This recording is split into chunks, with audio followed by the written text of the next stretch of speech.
They weren't just punished, they were destroyed, broken by design, crushed by the system. Under Stalin, torture wasn't a secret, it was an institution. It was methodical, it was terrifying, and worst of all, it worked. This is the horrifying truth about the brutal punishments used in Stalin's Soviet Union, a place where fear had a name and pain had a purpose. Subscribe to Darker Days, where we expose history's darkest truths and shine a light on the stories others try to forget. Torture. Method number 1, the conveyor belt interrogation. Sleep? Not allowed. Silence? Non-existent. The moment you entered an NKVD cell, the goal was clear: mental collapse.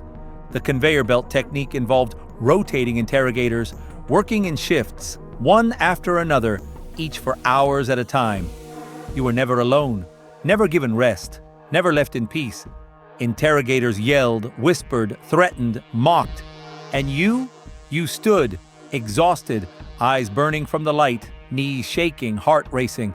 After 48 hours, your reality blurred. You'd sign anything, admit to anything, confess to crimes you'd never heard of, just to make it stop. Torture method number 2, the wet cell. A favorite in Moscow's Lubyanka prison, the wet cell was a slow freeze. Stripped of your clothes, you were thrown into a concrete room, partially flooded with ice-cold water. The temperature hovered just above freezing. You stood there for hours, sometimes days. No bedding, no food, just freezing water rising to your ankles. You couldn't sit. You couldn't lie down. Try to sleep and hypothermia set in. Try to move and guards would beat you. Some developed frostbite, others permanent nerve damage, but most left with something worse: a mind forever scarred by cold and silence. Torture. Method number 3, tooth extraction by pliers. No sedation, no apology, just rusted pliers and screams. The NKVD didn't need high-tech equipment.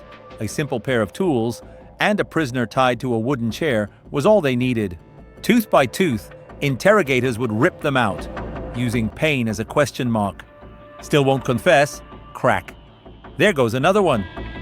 Prisoners often lost consciousness. Some vomited from the pain. By the time they were dragged back to their cells, they weren't just broken physically. They couldn't eat, speak, or even scream properly. Torture method number 4, the standing coffin. Imagine a wooden box, just wide enough to stand.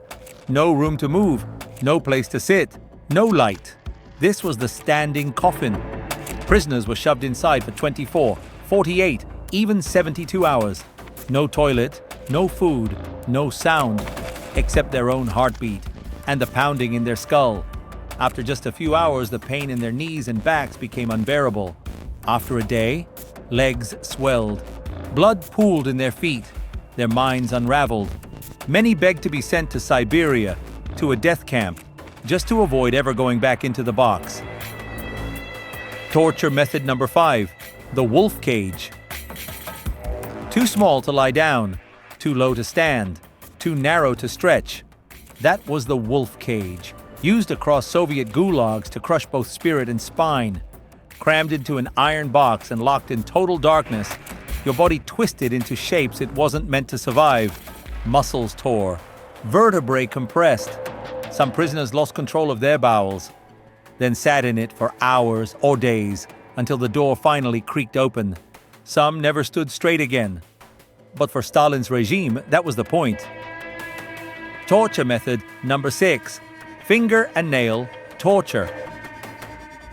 Another classic in the NKVD's toolkit, focused on the fingertips. Prisoners had needles or bamboo shoots forced under their nails, one by one. If that didn't make them talk, fingernails were ripped out entirely, with pliers or small hooks. This caused searing nerve pain, destroyed fine motor skills, and made even hardened men sob uncontrollably. Worse still, some guards would crush or burn fingers afterward, ensuring that the pain lingered, long after the confession. Torture method number 7, mock executions. You're blindfolded, dragged into a dark room, You hear boots, breathing, metal clinking. Suddenly someone shouts, "Ready, aim!" You flinch, brace.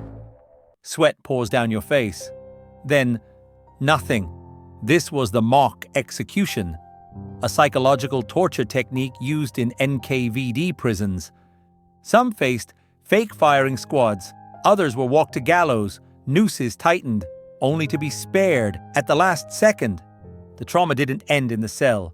Many woke up screaming for weeks. Others went catatonic. Torture method number 8, the freezing cell. Unlike the wet cell, this chamber was dry, but colder. Temperatures dropped below zero. Prisoners were locked in without clothes or heat, left motionless on icy concrete floors. Some guards threw water on them, then opened the windows to accelerate the freeze. After hours, skin turned blue, speech slurred. After a day, limbs stopped working. By day 2, it was simple: talk or freeze to death, inch by inch. Torture method number 9, stress positions and wall standing. Some prisoners weren't beaten or screamed at. They were simply told, "Stand here, facing a wall, arms raised, legs bent, and stay like that," for hours. It sounds simple, but it destroyed people. After an hour, legs trembled. After 3, arms went numb. Fall, and you were beaten. Other variations included squatting with weights or balancing on narrow wooden blocks. No bruises, no cuts, only invisible pain and permanent damage. Torture. Method number 10. Electroshock with dynamos. Hand crank dynamos. No batteries, no mercy. Cables were attached to fingers, ears, toes, even genitals. The crank would turn, slowly at first, then faster. Prisoners convulsed, screamed, lost control of their bodies. Because the current was manual, interrogators could prolong the pain for minutes at a time without killing the victim. Afterward, permanent nerve damage, burns, and a heart that never beat the same again. Torture method number 11, forced witnessing. Sometimes the torture wasn't done to you. It was done in front of you. Prisoners were forced to watch loved ones tortured, spouses, friends, even children. One man watched his wife beaten with a belt while he was chained to a chair. Another saw his friend's nails ripped out one by one while being told, "This could have stopped 5 fingers ago if you had just told us the truth." No pain hurts more than powerlessness. Torture method number 12, the silence isolation chamber. One of the most terrifying punishments required no physical pain at all. Prisoners were placed in total sensory deprivation, a soundproof pitch-black cell with no interaction, no light, no sound. At first it felt like rest. After a few hours it became maddening.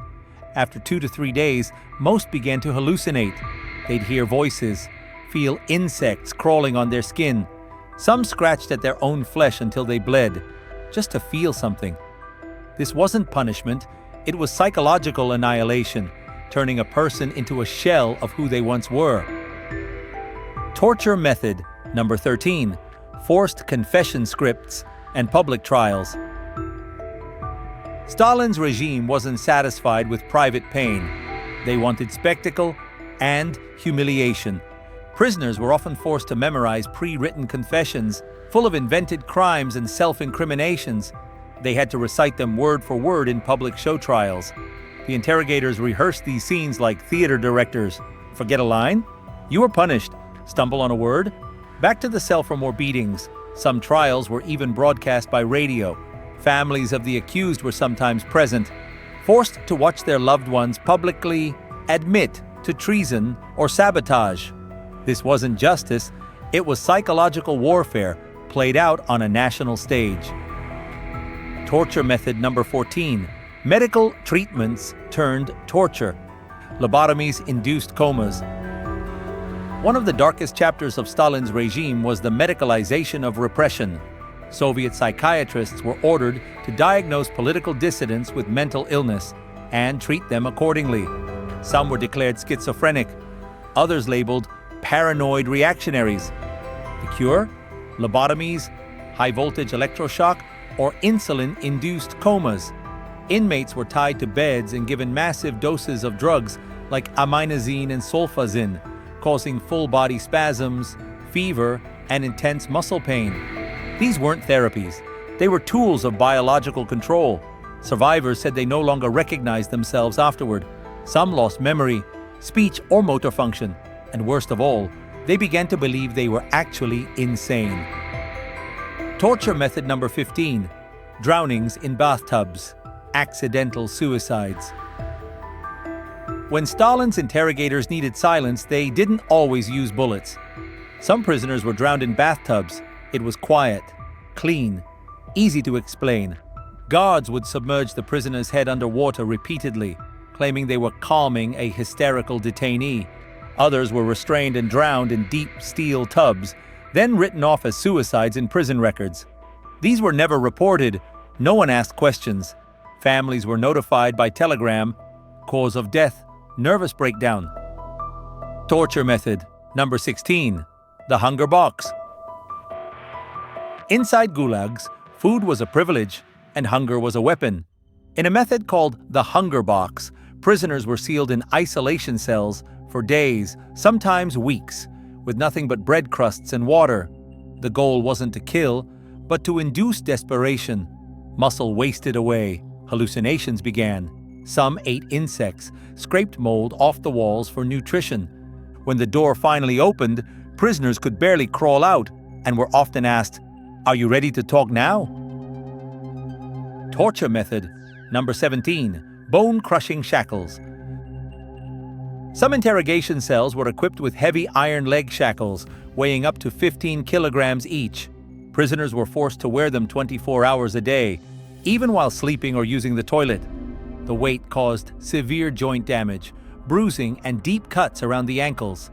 In winter, the metal froze to their skin, tearing it off if they moved too quickly. Others were forced to march in them for hours inside enclosed yards. If they slowed down or fell, they were kicked. Some collapsed and never stood again. Torture method number 18. Forced rat exposure. In certain gulag sites, prisoners were restrained and a bucket was placed over their stomachs with live rats inside. Guards would heat the outside of the bucket with fire or hot coals. As the heat intensified, the rats, desperate to escape, began clawing downward into the prisoner's flesh. Screams were heard from blocks away. The bucket was only removed once the rat was fully inside the victim's torso. This method wasn't routine, but it happened, especially to those accused of plotting against Stalin personally. Torture method number 19. Public execution by hanging with mandatory attendance. Not all executions were hidden. Some were done in the open, often at gulag sites or town centers, and prisoners were forced to attend. They had to stand in rows, silent, motionless, and watch as a fellow inmate was dragged forward, a noose tied, and dropped. Often the condemned were young or visibly malnourished. Sometimes the hangings failed, and the person choked slowly while the guards laughed. Afterward, prisoners were ordered to say nothing. No eye contact, no whispers, just return to work, pretending the horror never happened. Torture method number 20. The suicide order. The cruelest form of torture didn't involve pain, but choice. Some prisoners were offered a deal. Write a suicide note. We'll send it to your family. Take your own life, and your children will be spared. Some did it. Others refused, and were told the guards would do it for them. Either way, they never left the room alive. This method wasn't used on everyone. Only those whose families were influential or politically inconvenient. It was torture by moral dilemma. Torture method number 21. Forced betrayal. In the end, perhaps the most enduring torment Stalin inflicted wasn't physical. It was the psychological weight of betrayal.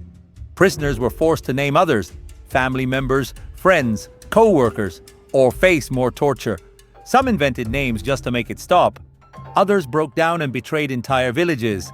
But after the confession came, the guilt. Some went insane. Others refused to eat. A few tried to end their lives. What Stalin's system perfected was turning people into their own torturers. Conclusion: the legacy of Stalin's torture machine. These weren't random acts of cruelty. They were systematic, designed to eliminate enemies, real or imagined, and create a nation where fear was more powerful than law. Stalin didn't need to watch. His machine worked because people knew what it could do. Millions were arrested, hundreds of thousands tortured, and countless others lived in silence, afraid to even think aloud. And that is the real horror. Not just the brutality, but how efficiently it was normalized. If you made it this far, we want to hear your thoughts. Do you think these crimes have been properly remembered or too easily forgotten? Let us know in the comments. Subscribe to Darker Days for more untold stories from the darkest pages of history. And most importantly, never forget those who suffered in silence.